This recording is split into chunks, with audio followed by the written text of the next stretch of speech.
Life as We Know It with Tom Walton. I was dismayed to learn that scientists have a new theory about the Loch Ness monster in Scotland. It might not be a monster at all, they say. It might in fact simply be an eel. A very large eel, to be sure, but that's it. No giant dinosaur left over from prehistoric times. No one-of-a-kind, long-necked sea creature that somehow survived when all others of his species went extinct. First, let me note that I would not want to encounter an eel of any length while swimming. Eels creep me out, whether they're 30 feet long or 3 feet long. Flat snakes, that's what they are, and I hate snakes. Many varieties of snakes and eels are harmless, I'm told, but I don't care. Scientists at a university in New Zealand journeyed to Loch Ness to pursue the legend and perhaps shed some light on what's really out there in the deep, murky waters. You'd think someone from a university in Scotland would have undertaken such research, and maybe they have. But New Zealand is about as far away from Scotland as you can get and still live on planet Earth. What the good folks from New Zealand discovered was the strong presence of eel DNA in Loch Ness. The water's loaded with it.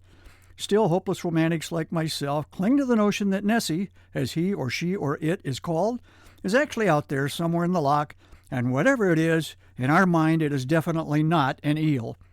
Few of us can name another loch in Scotland, but we all know about Loch Ness. It is the largest and second deepest body of fresh water in the British Isles.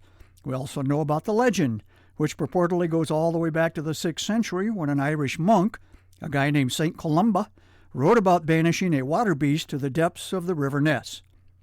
Over the last century, many expeditions have been undertaken to track down the monster. Back in the 1930s, a photo was taken at the loch, which showed a head on a long neck emerging from the water. For decades, the photo, known as the surgeon's photo, was the gold standard of supposed Nessie sightings. It turned out, 60 years later, that the photo was a hoax. A model of a sea monster's head had been attached to a toy submarine. The whole thing was doctored. Hey, maybe that's why they called it the surgeon's photo. 16 years ago, another far more serious effort was undertaken when the BBC paid for an extensive scientific search. Satellite tracking and more than 600 sonar beams were used to sweep the loch from one end to the other. They didn't find a monster, and if they found a giant eel, they kept the news to themselves.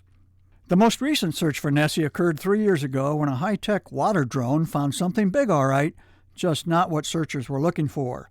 They found the wreckage of a ship. Not even a real ship, but a replica. It was a boat used half a century ago in the making of a film called The Private Life of Sherlock Holmes. What a shame Sherlock Holmes isn't alive today. No doubt the greatest sleuth ever could get to the bottom of this mystery. As for me, I prefer to believe that Nessie is real and down there in the depths of Loch Ness, laughing at all of us.